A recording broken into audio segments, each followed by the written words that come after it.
Hello friends, welcome to my history channel history hub. हम आज श्रृंखला शुरू करने जा रहे हैं प्राचीन भारत की, और इसमें हम अध्ययन करेंगे प्राचीन भारत के ऐतिहासिक स्रोतों का। तो यदि आपने मेरा चैनल अभी तक लाइक और सब्सक्राइब ना किया हो तो इसको सब्सक्राइब कर लें, क्योंकि ये जो पूरी श्रृंखला है ये किसी भी एग्ज़ाम के लिए बहुत ही ज़्यादा महत्वपूर्ण सिद्ध होगी। और हम इसमें बहुत सारे ऐसे फैक्ट्स को डिस्कस करेंगे जो आपने जनरली नहीं कहीं पढ़े होंगे। हो सकता है आज के लेक्चर में आपको बहुत सारी चीज़ें पढ़ी हुई दिखें, आपने पहले से कहीं ना कहीं पढ़ा होगा, कहीं सुना होगा, लेकिन आप इसमें शुरू से अंत तक बने रहिए। मेरा दावा है आपको कुछ ना कुछ ऐसे फैक्ट ज़रूर मिलेंगे इस लेक्चर में जो आपने पहले शायद नहीं सुने होंगे, या शायद सुने होंगे तो उस पर उतना ध्यान नहीं दिया होगा। और मेरी आपसे रिक्वेस्ट है कि एक कॉपी और पेन लेके ज़रूर बैठें, क्योंकि इसमें बहुत ज़्यादा फैक्ट्स होंगे और उनको आप नोट डाउन करते रहिए, क्योंकि एग्ज़ाम में इन फैक्ट से क्वेश्चन बहुत ज़्यादा बनते हैं। जो एंशिएंट इंडियन हिस्ट्री है उसके ऊपर फैक्चुअल क्वेश्चन बहुत ज़्यादा आते हैं। तो यदि आप इसको मेरे साथ ही साथ याद कर सकते हैं तो बहुत ही अच्छी बात है, वरना आप एक पुस्तक, एक नोटबुक और एक पेन के साथ इसको नोट डाउन करते रहें। अब हम शुरू करते हैं अपना आज का जो लेक्चर है हमारा, प्राचीन भारत के ऐतिहासिक स्रोत, sources of ancient Indian history.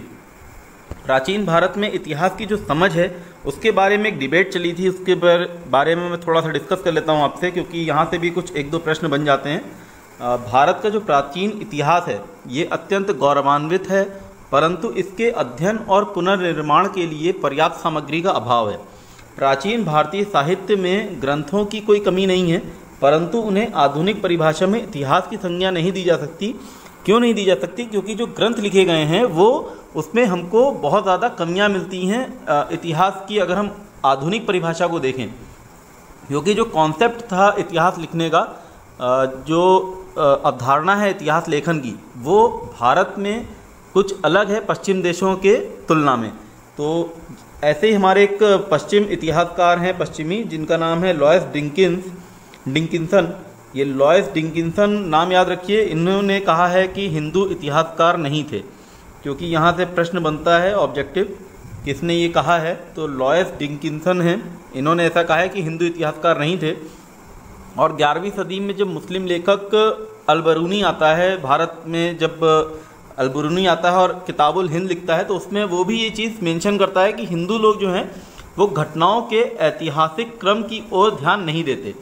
अब ये क्यों नहीं देते, उसका रीज़न केवल ये है कि यहाँ पे जो भारत में अगर आप देखें तो इतिहास लेखन जो है वो इसलिए उसके ऊपर इतना ध्यान नहीं दिया जाता, क्योंकि यहाँ पे जो टाइम का जो कॉन्सेप्ट है, जो समय की जो अवधारणा है वो साइक्लिक है, ना कि वेस्टर्न की तरह लीनियर है। मतलब यहाँ पे अगर आप देखें तो हम बोलते हैं कि सतयुग आया, फिर त्रेता युग आया, द्वापर युग आया, कलयुग आया, और उसके बाद प्रलय होगी, और उसके बाद फिर महायुग, एक महायुग समाप्त होगा, दूसरा महायुग आएगा, और इस तरह से ये जो साइकिल है वो चलती रहेगी।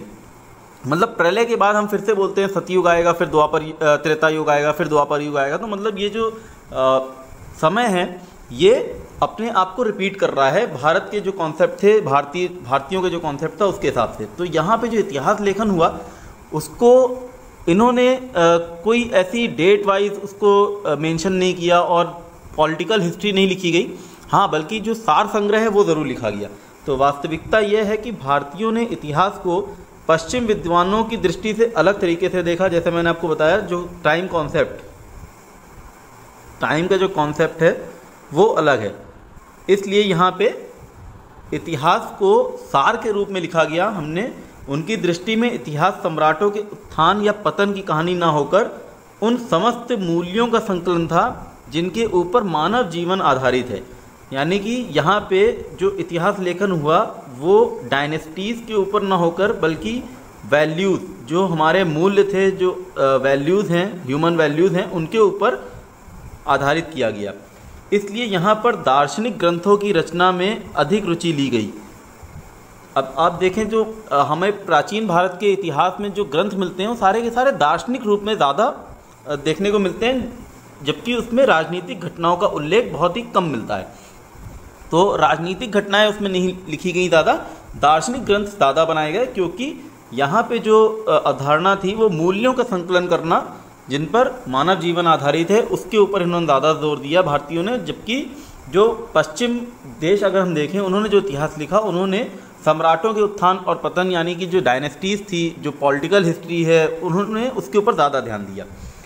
चीन भारतीय साहित्य के सावधानीपूर्ण अध्ययन से यह स्पष्ट हो जाता है कि भारतीयों में इतिहास की चेतना हमेशा से विद्यमान थी। यदि आप भारतीय साहित्य को सावधानीपूर्ण अध्ययन करें, जितने भी हमारे प्राचीन ग्रंथ हैं उनको अगर हम अध्ययन करें, तो उसमें ज़रूर हमको मूल्यों का संकलन तो मिलेगा ही मिलेगा, लेकिन उसमें हमको इतिहास के लिखने का भी बहुत ज़्यादा एग्जाम्पल मिलेंगे, उदाहरण मिलेंगे, जिसको मैं अभी आगे चल के जब स्रोत डिस्कस करूँगा तो उसमें एक एक करके आपको बताऊँगा, तो आपको खुद समझ में आएगा कि जो अवधारणा बनाई गई, जो वेस्टर्न हिस्टोरियोग्राफी जो हुई, जो पश्चिमी इतिहास लेखन हुआ, उसमें किस तरह से भारतीयों को नकारा कि ये इतिहास नहीं लिख सकते, जबकि ये पूरी तरह से सही नहीं है। तो इतिहास जानने के जो स्रोत हम पढ़ेंगे वो उसमें हैं साहित्यिक स्रोत हैं, जो लिखे गए पाठ्यक्रम, जिसको हम बोलते हैं विदेशी यात्रियों के विवरण हैं, ये दोनों के दोनों पाठ्यक्रम के उसमें आएंगे, मतलब जिनको पढ़ा जा रहा है, और पुरातात्विक साक्ष्य, आर्कियोलॉजिकल एविडेंस, जिसमें हमको बहुत सारे मृदभांड मिले, मुद्राएं मिली, या कुछ ऐसे भवन मिले, उसके ऊपर जो हिस्ट्री लिखी गई उसको पुरातात्विक साक्ष्य बोलते हैं। तो आज का जो हमारा अध्ययन होगा ये साहित्यिक स्रोतों के ऊपर होगा, और साहित्यिक स्रोत जो हैं वो, उनको अगर हम बांटें, जितने भी हमारे पाठ्यक्रम वाले स्रोत हैं उनको अगर हम बांटें, तो साहित्यिक स्रोत जो हमारे हैं वो धार्मिक साहित्य और धर्मेतर साहित्य के अंतर्गत आते हैं, और इसके अलावा विदेशी यात्रियों के जो विवरण हैं ये भी पढ़ने के अंतर्गत आ जाते हैं। अभी जो धार्मिक साहित्य हैं, आज हम इसी के ऊपर चर्चा करेंगे। धार्मिक साहित्य कौन कौन से हमारे स्रोतों की तरह हम किसको यूज़ कर सकते हैं, इस्तेमाल कर सकते हैं इतिहास को पढ़ने के लिए प्राचीन भारत का। तो जो धार्मिक साहित्य है उसमें हमारे ब्राह्मण साहित्य आ जाएंगे, जिसमें हमारा वैदिक साहित्य होगा, और वैदिक साहित्य में वेद, ब्राह्मण, आरण्यक, उपनिषद हो जाएंगे, और इसके अलावा हमारा होगा बौद्ध साहित्य और जैन साहित्य। अब ये जो ब्राह्मण साहित्य उसमें एक तो हो जाएगा वैदिक साहित्य जो वैदिक काल में लिखा गया, और एक हो जाएगा वैदिकोत्तर साहित्य जो वैदिक काल के, मतलब जिसको हम बोलते हैं लेटर वैदिक एज में लिखा गया, जिसमें आ जाते हैं हमारे वेदांग, सूत्र, धर्मशास्त्र, धर्मसूत्र और बहुत सारी स्मृतियाँ और टीकाएँ उसके ऊपर। तो अब हम सबका अध्ययन करेंगे एक एक करके। सबसे पहले हम ब्राह्मण साहित्य पढ़ रहे हैं। तो ब्राह्मण साहित्य में जो है वेद, सबसे पहले हम पढ़ते हैं वेदों के बारे में। तो वेदों को श्रुति की श्रेणी में रखा गया है, इनको श्रुति की श्रेणी में रखा गया है, और यह भारत के सबसे प्राचीन धर्म ग्रंथ हैं जिनका संकलनकर्ता महर्षि वेद व्यास को माना गया है। तो यहाँ से प्रश्न बनता है, वेदों का संकलनकर्ता महर्षि वेद व्यास को माना गया है। वेद 4 हैं, सबको पता होगा, ऋग्वेद, सामवेद, यजुर्वेद, अथर्ववेद, ये बताने की ज़रूरत नहीं है। इन चारों को संहिता कहते हैं एक साथ। वेद संस्कृत भाषा में पद्य में लिखे गए हैं, ये एक महत्वपूर्ण तथ्य है आपके लिए, संस्कृत भाषा में पद्य में लिखे गए हैं। लेकिन इसमें से जो यजुर्वेद है ये गद्य और पद्य दोनों में है, तो ये इसका अपवाद है। यहाँ से कभी कभी प्रश्न बनता है कि वेद जो है वो पद्य में लिखे गए हैं, गद्य में लिखे गए हैं, या यजुर्वेद के ऊपर आपसे पूछ सकते हैं। ऋग्वेद सबसे प्राचीन रचना है, सभी को पता है, जो आर्यों की भाषा, धर्म और संस्कृति पर प्रकाश डालती है। और ऋग्वेद का अधिकांश भाग जो है वो देव स्तुति मंत्र से भरा है, परंतु इसमें कुछ मंत्रों में ऐतिहासिक घटना का वर्णन मिलता है हमको। अब ये ऐतिहासिक घटना कौन सी है? जैसे इसमें एक मंडल में हमको ऐतिहासिक घटना 10 राजाओं के युद्ध का वर्णन मिलता है। अब जब हम इसको अपने वैदिक काल के साहित्य पढ़ेंगे, जब हम अपना वैदिक काल की इतिहास पढ़ेंगे, उसमें हम वैदिक साहित्य के बारे में पढ़ेंगे, तो इसको बहुत ही ज़्यादा गहनता से इसका अध्ययन करेंगे। उसमें बहुत सारा तथ्य हैं, इसको मैं अभी इसलिए नहीं डाला क्योंकि अभी हम केवल स्रोतों के बारे में देख रहे हैं, तो हम स्रोतों के ऊपर जल्दी जल्दी आगे बढ़ रहे हैं, इसलिए इसको मैं अभी ज़्यादा डिस्क्राइब नहीं कर रहा। और सामवेद और यजुर्वेद में किसी ऐतिहासिक घटना का वर्णन नहीं है, ये एक महत्वपूर्ण तथ्य हो जाता है। किसी भी ऐतिहासिक घटना का वर्णन आपको सामवेद और यजुर्वेद में नहीं मिलता, जबकि जो हमारा ऋग्वेद है उसमें भी हमको ऐतिहासिक घटना का वर्णन मिलता है। और जो अथर्ववेद है ये सबसे ज़्यादा महत्वपूर्ण है हमारा ऐतिहासिक घटना के लिए। मतलब अगर हम प्राचीन भारत की हिस्ट्री पढ़ते हैं तो उसमें अथर्ववेद हमको बहुत ज़्यादा महत्वपूर्ण है। इसमें बहुत ज़्यादा घटनाएं विस्तृत रूप से दी गई हैं, और अथर्ववेद में मानव जीवन के सभी पक्षों, जैसे गृह निर्माण हुआ, या कृषि की उन्नति, या व्यापारिक मार्ग, जो उस समय व्यापार होते थे किस मार्ग से होते थे, रोग निवारण, विवाह किस तरह से होते थे, राजा को चुनाव किस तरह से किया जाता था, और औषधियों का विवरण हमको ये सब जो है अथर्ववेद में मिलता है। इसमें परीक्षित को, जो राजा परीक्षित आपको पता होंगे, महाभारत काल में जो राजा परीक्षित हुए बाद में, उनको कुरुओं का राजा कहा गया है और कुरु देश की समृद्धि को भी विस्तृत रूप से चित्रित किया गया है। तो यहाँ से हमको अथर्ववेद में परीक्षित के बारे में भी जानने को मिलता है। और प्रत्येक वेद के 3 अंग हैं, जैसे मैंने आपको बताया जब इससे पहले हमने स्लाइड देखी थी, तो उसमें वेदों को हमने बांटा किस तरह से, ब्राह्मण ग्रंथ, आरण्यक और उपनिषद। ये जो 3 अंग हैं ये वेदों की व्याख्या करते हैं। अब क्योंकि जो वेद जो लिखे गए वो बहुत ही क्लासिकल संस्कृत में लिखे गए थे और क्लासिकल संस्कृत में लिखे जाने की वजह से अब उनकी व्याख्या करना अनिवार्य हो गया। तो ये जो ब्राह्मण ग्रंथ और आरण्यक उपनिषद लिखे गए ये उनकी व्याख्या करते हैं। इनसे उत्तर वैदिक काल की संस्कृति और समाज का अच्छा ज्ञान मिलता है, क्योंकि ये जो ग्रंथ लिखे गए उपनिषद वगैरह ये उत्तर वैदिक काल में लिखे गए। अब हम आते हैं ब्राह्मण ग्रंथ पे। ब्राह्मण ग्रंथ जो है, जैसे मैंने आपको बताया, हर एक वेद का एक अंग है और ये हर एक वेद का एक अलग अलग ब्राह्मण ग्रंथ है। इनमें वेदों की व्याख्या गद्य में की गई है। तो ये एक महत्वपूर्ण तथ्य आपके लिए आ जाता है। वेदों की जो व्याख्या है ब्राह्मण ग्रंथ में वो गद्य में की गई है और इन्हें वेदों का परिशिष्ट माना जाता है। इन ग्रंथों में परीक्षित के बाद और बिंबिसार, मगध के राजा था, मगध का राजा बिंबिसार है, बिंबिसार के पूर्व और परीक्षित के बाद, यानी कि जो जितने भी राजा हुए परीक्षित के बाद और जितने भी राजा हुए बिंबिसार से पहले, जो भी घटनाएं हुई उनका विवरण हमको मिल जाता है ब्राह्मण ग्रंथ में। तो इसलिए ये ऐतिहासिक रूप से हमारे लिए महत्वपूर्ण है। शतपथ ब्राह्मण में गंधार, कैकेय, कुरु, पांचाल और कोसल आदि के राजाओं का उल्लेख मिलता है। किसमें मिलता है? शतपथ ब्राह्मण में मिलता है। तो ये हमको याद रखना है, राजाओं का उल्लेख हमको, ये जितने भी जनपद हैं पांचाल, कोसल और कैकेय या गांधार वगैरह, इनके हमको राजाओं का विवरण मिलता है शतपथ ब्राह्मण में। आरण्यक ग्रंथ, आरण्यक का मतलब क्या होगा? आरण्य मतलब होता है जंगल, अरण्य का मतलब हो गया जंगल और यज्ञ का मतलब हो गया ज्ञान, यानी कि जंगल में अर्जित किया हुआ ज्ञान। इनमें जो है यज्ञों से जुड़े कर्मकांडों की दार्शनिक और प्रतीकात्मक अभिव्यक्ति है। तो ये बेसिकली आपके फिलोसफिकल ज़्यादा हैं, मतलब इसमें दार्शनिक ग्रंथ हमको दार्शनिक रूप ज़्यादा देखने को मिलता है। और अरण्यकों को इसीलिए रहस्य कहा जाता है क्योंकि ये दार्शनिक ग्रंथ हैं। दार्शनिक ग्रंथ होने की वजह से ही इनको रहस्य कहा जाता है, जिनका मुख्य विषय ज्ञान की खोज करना है। फिर भी इनमें कुछ ऐतिहासिक तत्व प्राप्त होते हैं हमको। उपनिषद, ये उपनिषद जो है ये 3 शब्दों से मिलकर बना है। उप का मतलब होता है गुरु के पास, नी हो गया शिष्य का और शद मतलब बैठना। इसका मतलब पूरा का पूरा मतलब ये हुआ कि वो ज्ञान जो शिष्य अपने गुरु के पास बैठकर अर्जित करता है उसको उपनिषद बोला जाता है। अब क्योंकि जो प्राचीन भारत है उस समय ये धारणा थी कि जो ज्ञान है वो बहुत ज़्यादा बहुमूल्य होता है, महत्वपूर्ण होता है, उसको किसी को भी ऐसे नहीं दिया जा सकता। तो जो गुरु होता था वो जब शिष्य को परख लेता था अपने, तभी उसको ज्ञान अपने समीप बैठाकर देता था, जिससे उस ज्ञान को किसी और को ना दिया जा सके, मतलब किसी और को उस ज्ञान का पता ना चले, केवल उस शिष्य को ही वो ज्ञान मिले जिसको उस गुरु ने परख लिया है। तो वैदिक साहित्य का अंतिम भाग होने के कारण इन्हें वेदांत भी कहते हैं। तो वेदांत कहते हैं उपनिषद को, ये भी आपका एक ऑब्जेक्टिव क्वेश्चन बन सकता है। भारतीय दर्शन की शुरुआत आरण्यक से होती है, जबकि उनका चरम उपनिषदों को माना जाता है। मतलब इसमें भी आपको दार्शनिक उपनिषद जो हैं इसमें भी आपको फिलॉसफी या आप बोल सकते हो दार्शनिक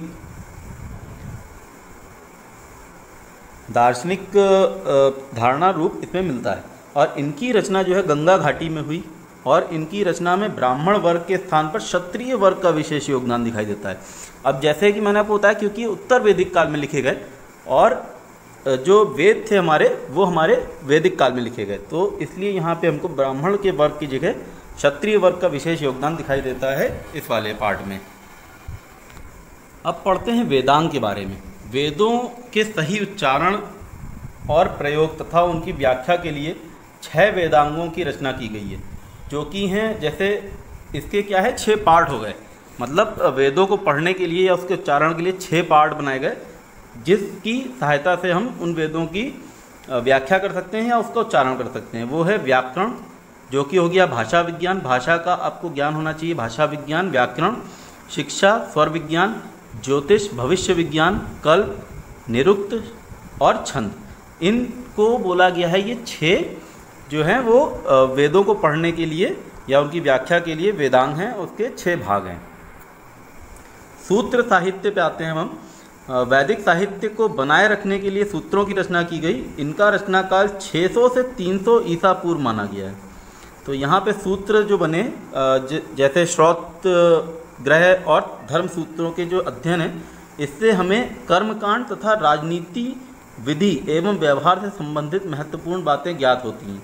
तो जो जितने भी हमारे सूत्र साहित्य हैं, जैसे श्रौत सूत्र या ग्रह सूत्र या धर्म सूत्र हैं, उससे हमको उस समय की राजनीतिक क्या दशा थी उसके बारे में भी जानकारी मिलती है।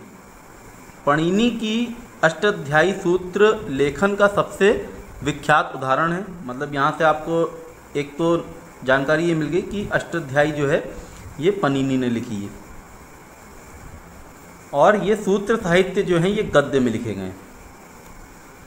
संस्कृत के 2 महाकाव्य जिनके ऊपर बात कर लेते हैं, महाभारत और रामायण, जो कि एक सोर्स हैं एंशियंट हिस्ट्री को पढ़ने के लिए भी। रामायण का रचना काल 5वीं शताब्दी ईसा पूर्व से 3री शताब्दी ईसा पूर्व के मध्य माना जाता है, और वहीं महाभारत का रचनाकाल जो है ये 400 ईसा पूर्व से लेके 400 ईस्वी के मध्य माना जाता है।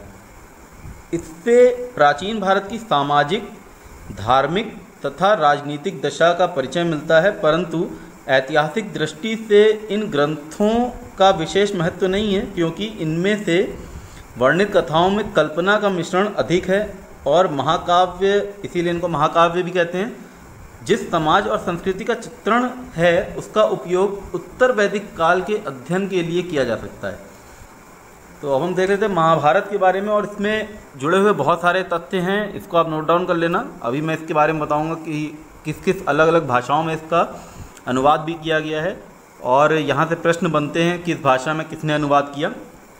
महाभारत के बारे में देख लेते हैं। मान्यता के अनुसार महाभारत की रचना वेद व्यास ने की है, तो सभी को पता है, किंतु महाभारत जिस रूप में आज उपलब्ध है उसकी रचना किसी एक व्यक्ति ने नहीं की, ऐसा पॉसिबल नहीं है, क्योंकि इसमें इस समय 1 लाख श्लोक हैं, और परंपरा के अनुसार इस ग्रंथ के लिपिक भगवान श्री गणेश थे। तो यहाँ से एक बार प्रश्न पूछा जा चुका है कि महाभारत के जो लिपिक थे वो कौन थे। भगवान श्री गणेश उसके लिपिक हैं महाभारत के। महाभारत में कुल 18 पर्व हैं। यहाँ से भी प्रश्न आता है कितने पर्व हैं, तो कुल 18 पर्व हैं, और भगवत गीता जो है वो भीष्म पर्व में आती है। ये गलती से 8वां लिख गया है, 6ठे पर्व है। जो महाभारत का जो 6ठा पर्व है वो है भीष्म पर्व, और इसी में भगवत गीता आती है। तो यहाँ से भी प्रश्न पूछा जाता है भीष्म पर्व कौन सा पर्व है और भगवत गीता किस पर्व का भाग है। तो भगवत गीता जो है वो भीष्म पर्व का भाग है, और शांति पर्व जो है महाभारत का सबसे बड़ा है। तो यहाँ से इस पूरी लाइन से 3-4 क्वेश्चन बनते हैं, ये आप नोट डाउन कर लेना अच्छे से। गुप्त युगीन अभिलेखों में सर्वप्रथम 1 लाख श्लोक वाले महाभारत का उल्लेख मिलता है। जो सबसे पहले जो महाभारत लिखी गई उसमें कुछ 8800 श्लोक थे, जिसको जय संहिता बोलते थे। पहले उसको जय संहिता बोला गया, बाद में वो भारत बनी, फिर महाभारत बनी 1 लाख श्लोकों के बाद। इसलिए इसको, अब क्योंकि इसमें 1 लाख श्लोक हैं, इसलिए इसको शत सहस्त्री संहिता भी कहा जाता है। महाभारत का सर्वप्रथम उल्लेख हमको कहाँ मिलता है, वो है अश्वलायन गृह सूत्र में। तो ये महत्वपूर्ण तथ्य है, अश्वलायन गृह सूत्र में हमको सबसे प्रथम उल्लेख मिलता है महाभारत का। यहाँ से भी प्रश्न बनता है कई बार, ये इम्पोर्टेंट फैक्ट है।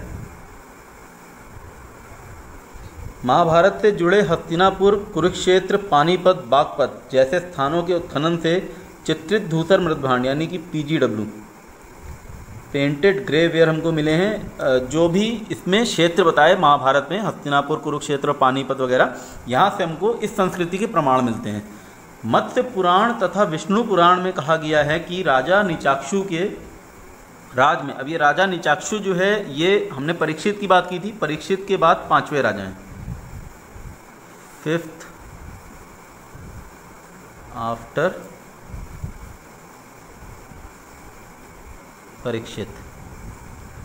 राजा निचाक्षु परीक्षित के बाद 5वें राजा जो होते हैं, इनके राज में गंगा में आई बाढ़ के कारण राजधानी को हस्तिनापुर से कौशाम्बी ले जाया गया। तो ये हमको जो इन्फॉर्मेशन है मिलती है मत्स्य पुराण और विष्णु पुराण से। महाभारत का अनुवाद ये सबसे इम्पोर्टेंट है क्योंकि यहाँ से प्रश्न सबसे ज़्यादा पूछे जाते हैं। सर्वप्रथम संगम काल में तमिल, इसका तमिल अनुवाद हुआ है संगम काल में सबसे पहले विलिपुत्र द्वारा, और इसके बाद पल्लव काल में, ये यहाँ से प्रश्न आ चुका है कई बार, पल्लव काल में नंदी वर्मन द्वितीय द्वारा। अब प्रश्न किस तरह से बनेगा कि तमिल अनुवाद किस राजवंश के अंतर्गत हुआ, तो पल्लव काल हो जाएगा। किस राजा कौन था, नंदी वर्मन द्वितीय था। किसने किया, ये बहुत ज़्यादा पूछा जाता है, पेरुण देवनार ने किया है इसका तमिल अनुवाद। और तेलुगु में इसका अनुवाद जो है वो नन्नैया ने शुरू किया था, जिसको तिकन्ना ने पूर्ण किया। माधव कदाली ने इसका असमिया भाषा में, आसामी में माधव कदाली ने इसका अनुवाद किया। तो यहाँ से आपके 3 क्वेश्चन बनते हैं। कन्नड़ लेखक पंप, इन्होंने कन्नड़ भाषा में किया है महाभारत का अनुवाद, जिसको इन्होंने पंप भारत तथा विक्रमार्जुन विजय के नाम से लिखा है। अब बंगाल का एक शासक था नुसरत शाह। नुसरत शाह के समय कविंद्र परमेश्वर ने बंगाली में अनुवाद किया, बंगाली भाषा में अनुवाद किया है कविंद्र परमेश्वर ने। और मालाधर बसु ने भगवत गीता का बंगाली अनुवाद किया है श्री कृष्ण विजय के नाम से। तो ये महत्वपूर्ण तथ्य है यहाँ पे। यहाँ से क्वेश्चन बनता है किसने किया भगवत गीता का बंगाली अनुवाद, तो मालाधर बसु ने किया और उसका नाम दिया श्री कृष्ण विजय। इसी अनुवाद करने की वजह से जो इन्होंने मालाधर बसु ने जो इसको गीता का अनुवाद किया बंगाली में, इसके बाद इनको गुणराज खां की उपाधि दी गई। तो यहाँ से भी प्रश्न बन जाता है गुणराज खां की उपाधि मालाधर बसु को किस लिए मिली या कौन सी उपाधि दी गई। इसका जो फारसी अनुवाद है, जो महाभारत का जो फारसी अनुवाद हुआ, ये अकबर के समय में हुआ और इसका नाम दिया गया रज्मनामा। इसको अब्दुल कादिर बदायूनी ने इसका फारसी अनुवाद किया है, इसकी जो प्रस्तावना थी, जो उसका अनुवाद किया उन्होंने फारसी अनुवाद, उसकी जो प्रस्तावना थी वो लिखी अबुल फजल ने, और उसके अंदर जो चित्रांकन किया, जो चित्र बनाए, वो बसावन और दसवंत ने किए। तो यहाँ से बहुत ज़्यादा प्रश्न पूछे जाते हैं, फारसी अनुवाद किसने किया, या प्रस्तावना किसने लिखी, या उसका चित्रांकन किसने किया, या क्या नाम दिया उसको। तो रज्मनामा अकबर के अंतर्गत अबुल फजल ने उसकी प्रस्तावना लिखी और अब्दुल कादिर बदायूनी ने उसका अनुवाद किया है, चित्रांकन बसावन और दसवंत ने किया है। अब आते हैं रामायण पे। रामायण में मूलतः 6000 श्लोक थे, जो गुप्त काल में बढ़कर 24,000 श्लोक हो गए। इसीलिए इस ग्रंथ का नाम चतुर्विंशति सहस्त्री संहिता पड़ा। तो चतुर्विंशति सहस्त्री संहिता 24,000 श्लोक की वजह से हो गया। शत सहस्त्री संहिता जो है वो 1,00,000 श्लोक महाभारत के। अब जो रामायण है ये कई सारी भाषाओं में और इसके कई सारे संस्करण बने। प्राकृत भाषा में विमल सुरी ने पौमाचर्यु लिखी, ये भी एक रामायण का जैन संस्करण है। मतलब इसको कई धर्मों ने अपनाया है, कई जगह कई देशों विदेशों में आपको देखने को मिलेगी। हाल फिलहाल में भी काफ़ी बात चल रही थी इसकी, तो हो सकता है इसके बारे में पूछ लिया जाए, क्योंकि ये बहुत सारे अलग अलग देशों में अलग अलग संस्करण के नाम से जानी जाती है। पाली भाषा में दशरथ जातक के नाम से जाना जाता है, ये बौद्ध संस्करण है इसका। और चोल शासक कोलुतुंग तृतीय के समय कंबन ने इसका अनुवाद किया है तमिल भाषा में। तो इसका अनुवाद कंबन ने किया है तमिल भाषा में चोल शासक के समय, और पल्लवों के समय में जो अनुवाद हुआ वो हुआ महाभारत का। तो ये थोड़ा सा याद रखना, क्योंकि क्वेश्चन आयोग कभी कभी ऐसे कंफ्यूज करता है कि हो सकता है आपसे उल्टा कुछ दे दे स्टेटमेंट और बोले कौन सा सत्य पहचानने के लिए। तो कंबन ने किया है रामायण का चोल शासक कोलुतुंग तृतीय के समय में, और पल्लव शासक नंदीवर्मन द्वितीय के समय में उसका तमिल अनुवाद किया गया है महाभारत का। मुगल काल में अकबर के समय अब्दुल कादिर बदायूनी ने इसका भी अब्दुल कादिर बदायूनी ने ही किया है मुगल काल अकबर के समय में रामायण का, और उसने महाभारत का भी किया था। और इसके अलावा शाहजहाँ के समय इब्न हरकरण, ये आपको बहुत जल्दी नहीं मिलेगा, तो थोड़ा सा इम्पोर्टेंट भी है, क्योंकि आयोग अब क्वेश्चन आपको ऐसे ही ला के देगा जो आपने जल्दी कहीं नहीं पढ़े हो। तो इब्न हरकरण ने शाहजहाँ के समय में भी इसका फारसी अनुवाद किया है। बंगला में रामायण का अनुवाद बर्बक शाह, बर्बर लिख दिया है गलती से, बर्बक शाह है, बर्बक शाह के समय कृतिवास ने किया, जिसे बंगाल की बाइबल कहा जाता है।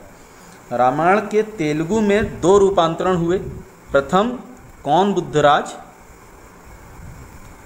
बुद्धराज द्वारा 13वीं शताब्दी में, तथा दूसरा जो है वो भास्कर द्वारा 14वीं शताब्दी में किया गया। तो तेलुगु में इसके 2 संस्करण हैं। अब हम आते हैं पुराण, जो कि हमारे लिए ऐतिहासिक कथाओं का सबसे क्रमबद्ध विवरण मिलता है जिसमें, और क्योंकि हम इनको कथाएं बोल रहे हैं, हो सकता है इसमें कुछ बहुत सारी चीज़ें हमको इमेजिनरी मिले, लेकिन इसमें हमको बहुत सारे ऐसे ऐतिहासिक तत्व मिल जाते हैं जानने के लिए, क्योंकि इसमें हमको बहुत सारी जानकारी मिलती है सामाजिक जीवन से जुड़ी हुई। मान्यता के अनुसार पुराणों की जो रचयिता हैं वो हैं लोमहर्ष और उनके पुत्र उग्रश्रवा। तो उग्रश्रवा और लोमहर्ष पुराणों के रचयिता माने जाते हैं। सर्वप्रथम परजिटर नाम के एक विद्वान थे, उन्होंने इसके ऐतिहासिक महत्व को बताया है। तो यहाँ से एक प्रश्न बनता है, बहुत ज़्यादा इम्पॉर्टेंट है ये, क्योंकि पुराणों के ऐतिहासिक महत्व को किसने बताया? परजिटर ने बताया है। इनकी संख्या 18 है, टोटल कुल 18 महापुराण हैं, और इनकी रचना 3री से 4थी शताब्दी ईस्वी में की गई थी। अमरकोश में पुराणों के 5 लक्षणों का वर्णन दिया जाता है। अब ये लक्षण इतने इंपॉर्टेंट नहीं, मैंने लिख दिए, आप जस्ट ऐसे देख लेना। सर्ग जो है वो सृष्टि, प्रतिसर्ग पुनः सृष्टि, यानी कि जो प्रलय के बाद जो सृष्टि का सृजन हुआ उसकी बात कर रहा है। मनवंतर मतलब विभिन्न मनु का युग, यानी महायुग। हर एक युग में बोला गया है कि मनु आते हैं, तो जैसे मैंने आपको बताया साइक्लिक कॉन्सेप्ट ऑफ टाइम है। इसके बाद वंश, देवताओं और ऋषियों की वंशावली मिलती है, और वंशानुचरित प्राचीन राजकुलों का इतिहास। तो अमरकोश में इनके 5 लक्षण मिलते हैं। ये महत्वपूर्ण तथ्य है यहाँ से। और हमारे लिए जो सबसे ज़्यादा इतिहास की दृष्टि से जो महत्वपूर्ण है, इतिहास पढ़ने के लिए या अध्ययन के लिए, प्राचीन भारत के जानने के लिए, वो है वंशानुचरित। वंशानुचरित इसलिए महत्वपूर्ण है क्योंकि इसमें प्राचीन राजकुलों का इतिहास मिलता है हमको। प्राचीन राजकुल यानी कि सूर्यवंशी और चंद्रवंशी राजाओं की वंशावली इसमें हमको मिल जाती है। 18 में से केवल 5 पुराणों यानी कि मत्स्य, वायु, विष्णु, ब्रह्मांड और भागवत में राजवंशों की वंशावली मिलती है। मतलब 18 जो पुराण हैं उसमें से हमारे लिए जो महत्वपूर्ण है वो है मत्स्य पुराण, वायु पुराण, विष्णु पुराण, ब्रह्मांड और भागवत पुराण। इसमें जो मत्स्य पुराण है ये सबसे अधिक प्राचीन और प्रमाणिक है। यहाँ से भी प्रश्न बनता है, सबसे प्राचीन कौन सी पुराण है? मौर्य वंश के बारे में अगर आपको जानना है तो आप विष्णु पुराण में मौर्य वंश के बारे में आपको मिल जाएगा।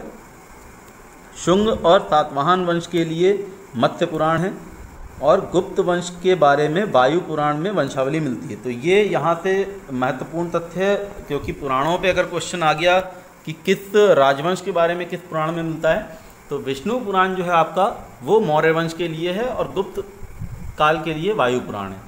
शुंग और सातवाहन के लिए मत्स्य पुराण है। इसमें इनके वंशावली भी मिलती है और शासन पद्धति की भी जानकारी हमको मिल जाती है, क्योंकि ये जो लिखे गए हैं ये अलग अलग काल में लिखे गए हैं। अब जो स्कंद पुराण है ये सबसे वृहद है, सबसे बड़ा है, और ब्रह्मांड पुराण जो है सबसे छोटा है। तो यहाँ से भी एक तथ्य बनता है, सबसे छोटा कौन सा है, सबसे बड़ा कौन सा है।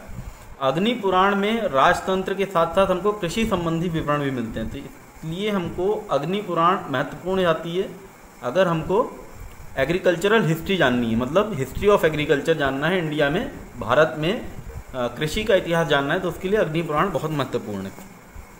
अब हम आते हैं धर्मशास्त्र पे।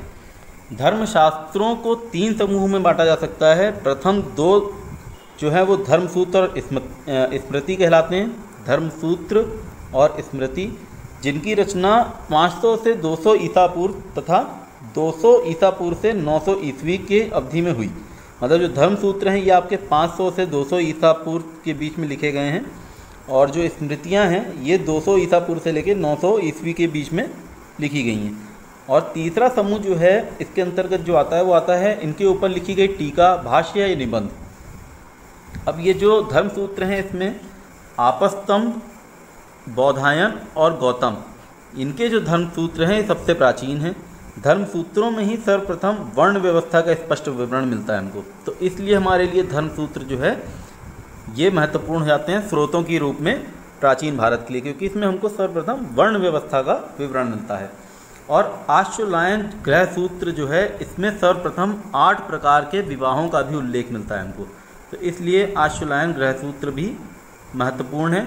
अब आश्वलायन ग्रह सूत्र में सबसे पहले हमको महाभारत का भी उल्लेख मिला था और 8 प्रकार के विवाहों का भी उल्लेख मिल जाता है। जहाँ धर्मसूत्र जो है वो गद्य में लिखे गए हैं, वहीं स्मृति जो है वो पद में लिखी गई, तो ये एक महत्वपूर्ण तथ्य है। और विष्णु स्मृति को छोड़कर, मतलब विष्णु स्मृति जो है वो पद्य में नहीं लिखी गई, बाकी जितनी भी स्मृतियाँ हैं वो सारी की सारी पद्य में हैं और सारे के सारे धर्मसूत्र जो हैं वो आपके गद्य में हैं। मनुस्मृति सबसे प्राचीन है तथा प्रमाणिक मानी जाती है, जो शुंगकालीन भारत की राजनीतिक, सामाजिक और धार्मिक दशा को की जानकारी देती है। तो मनुस्मृति से हमको शुंग काल के बारे में जानकारी मिलती है। गुप्तकालीन स्मृतियाँ जो हैं वो हैं याज्ञवल्क्य, नारद और कात्यायन, ये जो हैं ये गुप्तकालीन स्मृतियाँ हैं। और पराशर स्मृति को माना जाता है गुप्त काल के बाद की स्मृति है, तो उसके बारे में हमको जानकारी अगर जाननी है गुप्तकालीन, तो याज्ञवल्क्य, नारद और कात्यायन स्मृतियों से हमको गुप्तकालीन जानकारी मिल जाती है।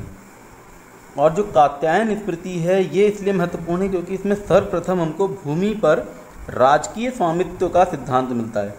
राजकीय स्वामित्व यानी कि लैंड ओनरशिप की बात कर रहा है कि लैंड ओनरशिप किसकी है, तो यहाँ पे बता रहा है जो लैंड ओनर है वो कौन है, राजकीय स्वामित्व की बात कर रहा है। इसका सिद्धांत हमको सबसे पहले मिलता है कात्यायन स्मृति में। मनुस्मृति के टीकाकार ये बहुत ज़्यादा महत्वपूर्ण, यहाँ से प्रश्न आता ही आता है हर बार। पिछले साल 2019 में भी 2020 में भी ये प्रश्न आ चुका है इसमें नेट से। मनुस्मृति के टीकाकार कौन कौन है, भरुचि, मेधातिथि, गोविंदराज, कल्लुक भट्ट, रामचंद्र और रघुनंदन। इसमें से आपको ये जो नाम है मेधातिथि, गोविंदराज, कल्लुक भट्ट, ये हर जगह मिल जाएंगे। और इसके अलावा इसमें रामचंद्र और रघुनंदन भी है, ये याद रखिए, क्योंकि यहाँ से ऑब्जेक्टिव प्रश्न बनता है। पिछली बार कोड में क्वेश्चन पूछा गया था, नाम दिए हुए थे और उसमें कोड दिए थे कि कौन कौन इसके टीकाकार हैं। इसके अलावा याज्ञवल्क्य स्मृति के टीकाकार जो हैं वो हैं विश्वरूप, विज्ञानेश्वर और अपरार्क, तो यहाँ से भी प्रश्न बनता है, इसलिए ये दोनों बहुत ज़्यादा इंपॉर्टेंट है। टीकाकार इनके जो इनके ऊपर जो कमेंट्री जिन्होंने लिखी है, समरी लिखी है, वो बहुत ज़्यादा महत्वपूर्ण है। जो मेधातिथि हैं इनके अनुसार शस्त्र धारण करना हर व्यक्ति का अधिकार था, थोड़ा सा बता दे रहा हूँ इनके बारे में, मेधातिथि के बारे में। तथा अन्याय करने वाला जो राजा है उसका विरोध जो है करना इन्होंने उचित बताया है। मेधातिथि ने सूत्रों को निजी संपत्ति की मान्यता दी, मतलब जो शूद्र हैं, गलत छप गया है, शूद्रों की बात कर रहा है ये, शूद्रों को निजी संपत्ति रखने का हक मेधातिथि ने दिया है। बौद्ध साहित्य, अब हमारे जो ब्राह्मण साहित्य थे वो खत्म हो जाते हैं, अब बौद्ध साहित्य और जैन साहित्य हम पढ़ेंगे कि किस तरह से वो हमारे लिए इतिहास के अध्ययन के लिए महत्वपूर्ण है। प्राचीनतम बौद्ध ग्रंथ पाली भाषा में लिखे गए हैं। पाली भाषा जो है वो बौद्धों की भाषा थी, जिसमें सर्वप्रथम त्रिपिटक है। त्रिपिटक शब्द का पहला प्रयोग जो है वो रिच डेविड एवं वुलर ने बुद्धिस्ट इंडिया में किया, तो ये महत्वपूर्ण है। जो त्रिपिटक शब्द का प्रथम उल्लेख हमको मिलता है या जो प्रयोग मिलता है वो बुद्धिस्ट इंडिया नाम की एक पुस्तक है रिच डेविड और वुलर की, उसमें मिलता है।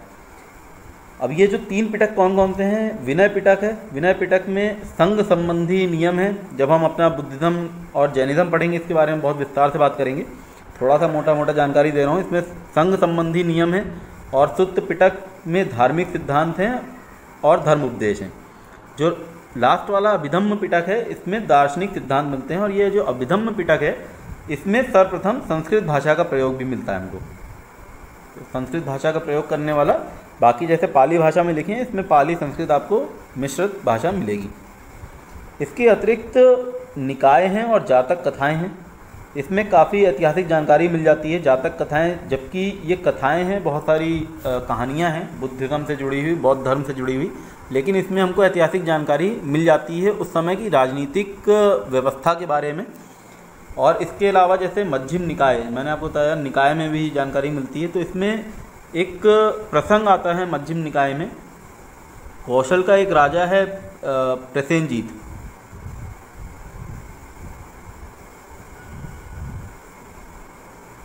प्रसेनजीत, कौशल का शासक है प्रसेनजीत। इसका एक प्रसिद्ध कथन मिलता है हमको मध्यम निकाय में कि बुद्ध भी कौशल के हैं और मैं भी कौशल का हूँ। बुद्ध भी 80 वर्ष के हैं और मैं भी 80 वर्ष का हूँ। तो इसी ग्रंथ में बुद्ध और महावीर स्वामी की भेंट का भी उल्लेख मिलता है। तो इसलिए मध्यम निकाय बहुत ज़्यादा महत्वपूर्ण है और ये स्टेटमेंट एक बार आ चुका है नेट के एग्ज़ाम में, और हो सकता है आपसे ये भी पूछ ले कि बुद्ध और महावीर स्वामी की भेंट का उल्लेख हमको कहाँ मिलता है, तो ये मध्यम निकाय में मिलता है। यहाँ से क्वेश्चन बनने की संभावना बहुत ज़्यादा है। इसके अलावा अंगुत्तर निकाय में सर्वप्रथम हमको 16 महाजनपदों का उल्लेख मिलता है। तो जो बुद्धिस्ट लिटरेचर है इसलिए ये इम्पॉर्टेंट है क्योंकि अब ये 16 महाजनपदों जो हमारे महाजनपद काल हैं उसके बारे में ये इन्फॉर्मेशन दे रही है, सूचना दे रही है। इसलिए अंगुत्तर निकाय जो बुद्धिस्ट लिटरेचर है ये इम्पॉर्टेंट है। कुछ जातक ग्रंथों से बुद्ध के समय की राजनीतिक अवस्था का भी पता चलता है, जैसे मैंने आपको बता ही दिया पहले। इसके अलावा दीपवंश तथा महावंश जो श्रीलंका में लिखे गए, ये 2 ग्रंथ हैं बुद्धिज़्म के, दीपवंश और महावंश। इनका जो रचना का जो जगह है वो श्रीलंका है, वहाँ पे लिखे गए और ये पाली में लिखे गए। इन ग्रंथों से मौर्यकालीन इतिहास के विषय में सूचना हमको मिलती है। चंद्रगुप्त मौर्य से लेके हमको अशोक के बारे में बहुत ज़्यादा सूचना देते हैं। चंद्रगुप्त मौर्य के बारे में तो नहीं इतना, लेकिन अशोक और अशोक के बाद के जो शासक हैं उनके बारे में बहुत ज़्यादा सूचना मिलती है दीपवंश और महावंश से। पाली भाषा में लिखा नागसेन द्वारा रचित मिलिंद पान्हो किसने लिखा है? नागसेन ने लिखा है। किस भाषा में लिखा है? पाली भाषा में लिखा है। तो ये याद रखिए आप, पाली भाषा में लिखा नागसेन द्वारा मिलिंद पान्हो ग्रंथ जो है, इसमें हमको हिंद यवन शासक मिनेंदर के विषय में सूचना मिलती है। इसके अलावा महायान संप्रदाय के उदय के साथ जो है, अब क्योंकि अभी तक हम देख रहे हैं बौद्ध साहित्य पाली भाषा में है, लेकिन जब महायान संप्रदाय का उदय हो जाता है कुषाणों के समय, कनिष्क के समय, उस समय जो बौद्ध साहित्य है उसमें संस्कृत भाषा का भी प्रयोग होने लग जाता है। और महायान के जो ग्रंथ हैं महावस्तु और ललित विस्तार, इसमें बुद्ध के जीवन का वर्णन मिलता है हमको। साथ ही साथ एक प्रश्न आया था बहुत पहले, एडविन अर्नोल्ड की एक बुक है लाइट ऑफ एशिया, ये ललित विस्तार पर ही आधारित है। मतलब इन्होंने जो बुक लिखी है light of Asia, Edwin Arnold ने, ये इन्होंने बौद्ध ग्रंथ ललित विस्तार के ऊपर ही लिखी है, आधारित करके लिखी है।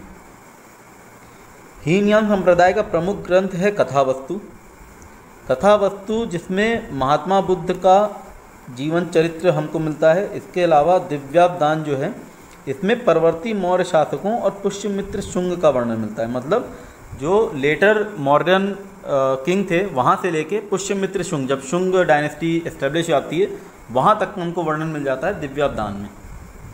इसके अलावा आर्य मंजूश्री मूलकल्प, ये भी एक ऐतिहासिक स्रोत है महत्वपूर्ण। इसको गुप्तकालीन महायान बौद्ध धर्म से संबंधित रचना है ये, जिसमें गुप्त सम्राटों का तथा हर्षकालीन भारत का वर्णन मिलता है। तो मतलब ये जो बौद्ध साहित्य है ये हमको मौर्य काल से लेके गुप्त काल तक के जितना भी भारत में जो घटनाएं घटी या जो भी सामाजिक स्थिति थी, जो उनका कल्चर था, जो संस्कृति थी, उसके ऊपर बहुत ज़्यादा प्रकाश डालते हैं। सर्वप्रथम 1925 में इसको प्रकाशित किया गणपति शास्त्री ने। आर्य मंजूश्री मूलकल्प की बात कर रहे हैं, यहाँ से प्रश्न पूछा जाता है। तो 1925 में इसको प्रकाशित किया है गणपति शास्त्री ने। अब हम आते हैं जैन साहित्य के ऊपर। जैन साहित्य को आगम कहा जाता है, यहाँ से प्रश्न भी आता है। आगम जैन साहित्य है। परिशिष्ट पर्वन एक जैन साहित्य है और एक है भद्रबाहु चरित्र। इन दोनों में चंद्रगुप्त मौर्य के जीवन के प्रारंभिक तथा उत्तरकालीन घटनाओं की सूचना ये दोनों ग्रंथ देते हैं। मतलब ये चंद्रगुप्त मौर्य के विषय पे अगर हमको अध्ययन करना है, चंद्रगुप्त मौर्य के ऊपर हमको अगर पढ़ना है, तो ये जो जैन साहित्य हैं भद्रबाहु चरित्र और परिशिष्ट पर्वन, ये हमको इसकी सूचना देते हैं। इसके अलावा भगवती सूत्र जो है उसमें महावीर के जीवन संबंधित हमको विवरण मिलता है भगवती सूत्र में।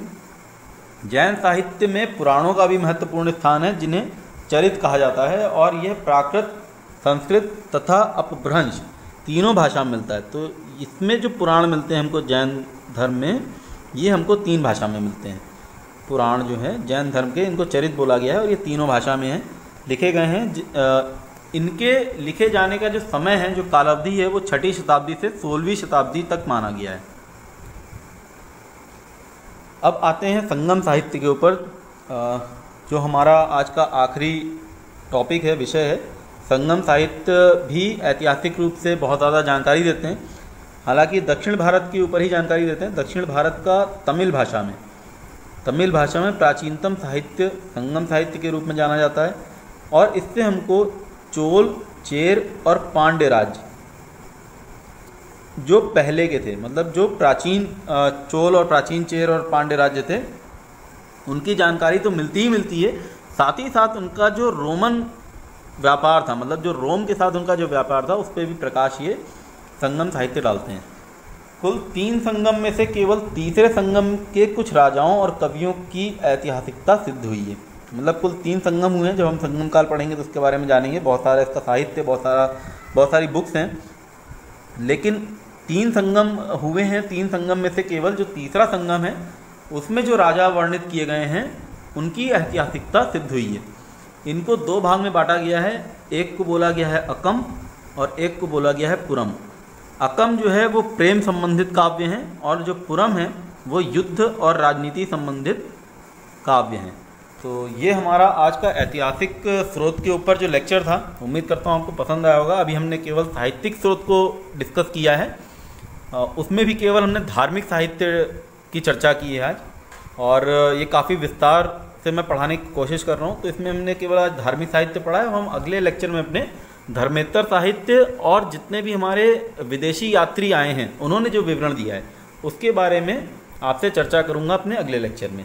तो यदि आपने इसको सब्सक्राइब ना किया हो तो सब्सक्राइब कर लें चैनल को, जिससे आपको मेरे आने वाले लेक्चर्स के नोटिफिकेशन मिलते रहेंगे।